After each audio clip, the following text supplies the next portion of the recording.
Hello friends.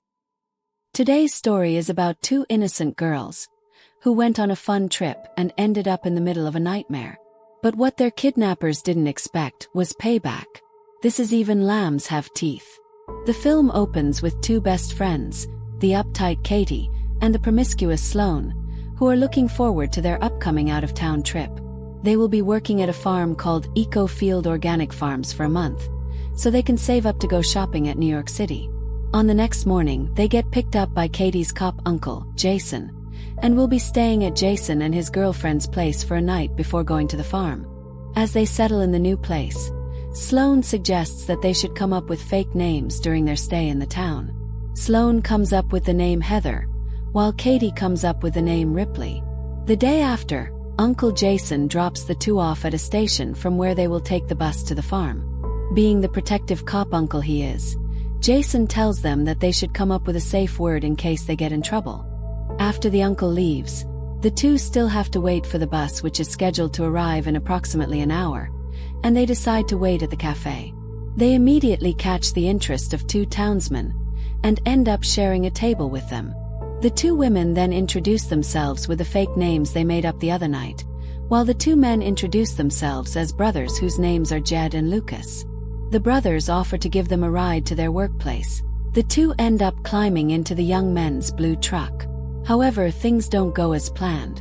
Jed deliberately passes by the farm where Katie and Sloane work, which confuses the two women. And at last, they arrive. The two women are welcomed in by Jed and Lucas' sketchy mother, who invites them to have some tea before heading to the farm. Once they get inside, Katie receives a text from her cop uncle, and with their agreed safe words, she lets him know that she's fine. Meanwhile, the two eat some pie and drink some tea, of which they probably shouldn't do, but they do it anyway. Their sight becomes blurred as it turns out there's a drug in their drinks. The two immediately run for their lives after realizing something's off. Unfortunately, Jed and Lucas manage to knock them unconscious and carry them back inside. On the next day, Katie and Sloane are panicking and chained up in the middle of the woods. Jed walks up to them and tells them that they will now be living here, and they are given basic amenities to survive, such as clothes, a bed, and a toilet.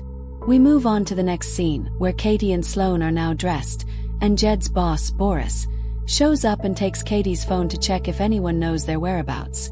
At this point, he discovers that Katie and Sloane lied about their names, as well as the code word she used in the text message. Katie and Sloane finally are forced to tell him that the word apple is a safety word. As soon as everything is back on track, Katie and Sloane are getting ready to take a bath with makeshift showers, right when the town's sheriff shows up with his gun out. As it turns out, the sheriff is a piece of shit who condones human trafficking, and he has come to rape one of the women. After the evil sheriff gets his fill, Sloane visits a shaken-looking Katie to soothe her. On the other side of town, Uncle Jason is getting worried because the latest text he received from Katie contains the same safe word that she used yesterday. Back inside the woods, Jed and Lucas welcome another customer who from this point on we shall refer to as Scruffy Guy. He then picks Sloane and brings her inside the trailer. Unsurprisingly, Scruffy Guy is a bit of a psycho. Back to the cop uncle. He finally makes a call to Sloane and Katie's place of work, and learns that they never showed up for work yesterday. Convinced they are in trouble, he rushes to look for them. Meanwhile, Sloane and Katie's day is just about to get even worse, because the next customer that shows up is even sketchier than before. Jed and Lucas rush to cover their heads as the next customer walks closer. Pig Mask Dude picks Sloane and takes her inside the trailer. After he leaves, it is now Katie's turn to soothe the shaken Sloane. We don't know for sure what the Pig Mask Dude did to her, as Sloane appears even more traumatized than before. On the next scene, Uncle Jason reaches the sheriff's office and comes face to face with the town's perverted sheriff who we saw earlier. Here we learn that the uncle is actually not just a cop, he is actually an FBI agent. He voices his concerns and is convinced that his niece is kidnapped. For some reason, the FBI uncle decides to tell the sheriff about how he knows they're in trouble because Katie did not use a new code word in the latest text message she sent. Back in the woods, Obviously, the sheriff has informed the kidnappers about the fact that Katie's uncle is an FBI agent and that Katie lied to them about the safe word. The boss Boris tells Jeff to kill them both and dump their bodies. Unbeknownst to them, Katie is eavesdropping the conversation. While this is happening, the FBI uncle decides to visit the cafe where he last dropped off Katie and Sloane. He then asks the barista what he knows. The barista remembers in clear detail what sort of truck Katie and Sloane left with. On the next day, Katie tells Sloane that the kidnappers are planning to kill them, shortly before the kidnappers arrive along with Scruffy Guy. They then leave Scruffy Guy behind to watch them.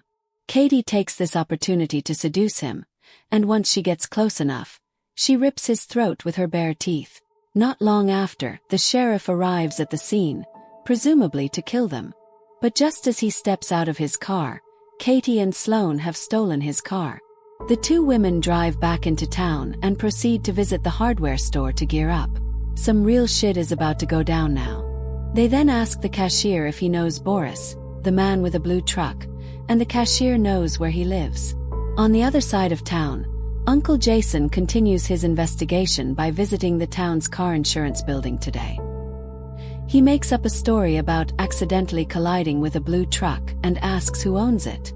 The boss Boris just makes it back home. It turns out that Katie and Sloane have sneaked up on him and throw a bunch of nail-spiked tennis balls at him, injuring him badly. Now that the tables have turned, Boris pleads for his life, and even goes as far as offering his money in exchange for sparing his life. Right then, Uncle Jason pulls up in front of Boris's house. Back inside, Katie and Sloane begin questioning him about the identity of the man with the pig mask. When Boris refuses to reveal it, Katie and Sloane take a makeshift spear they made and shoves it up his behind, which eventually kills him. When Uncle Jason finally enters the house, it appears that Katie and Sloane have left, and he takes in the sight of a dying Boris. Jason then hears the roar of car engines and storms outside. Katie and Sloane drive off, while Uncle Jason rushes the dying Boris to the hospital. On the next scene, the sheriff informs Uncle Jason that Boris did not make it.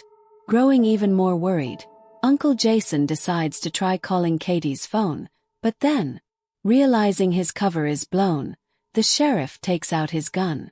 Katie and Sloane pull up in front of a church, and we learn that Pig Mask Dude is actually the town's priest.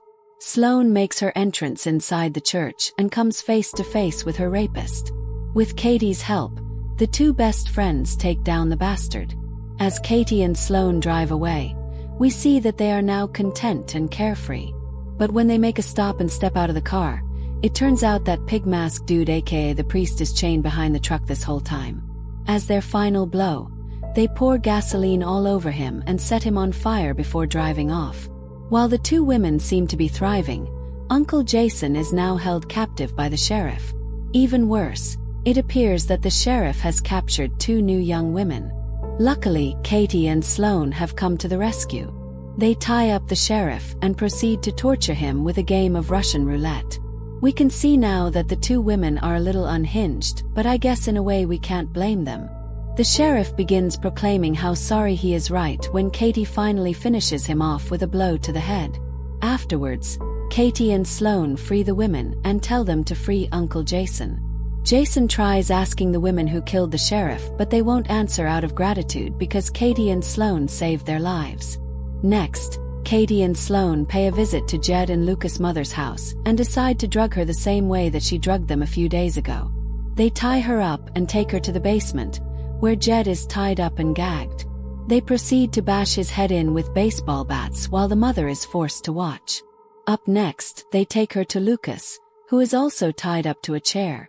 However, instead of beating him to death, they untie him, hand him a bat, and threaten him to beat his own mother. When Lucas voices his unwillingness, they shoot him dead. Afterwards, the two women set up his body so that it looks like he killed himself. It is revealed that they plan to pin all the murders on him.